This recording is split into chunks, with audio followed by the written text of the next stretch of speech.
everyone, welcome back with me again in this channel. On today's tutorial, I'm going to show you how you can search on Pinterest by image.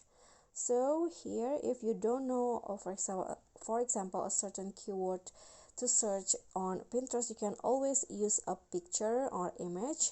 So what you need to do is just open the Pinterest apps on your phone and then click on the search options at the bottom, or click on this magnifying glass icon, and you'll easily see at the top here there's a camera icon. So just click on that camera icon and here enable the camera access.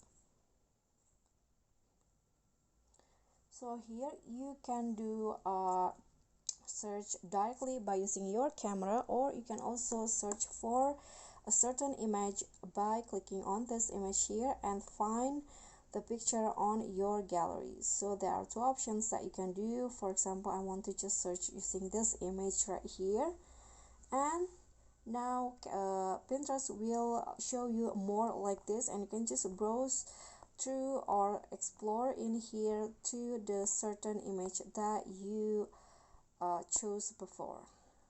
Okay, so that's it. I hope this tutorial will be helpful. So don't forget to like, comment, subscribe, and also click on the thanks button below. Bye.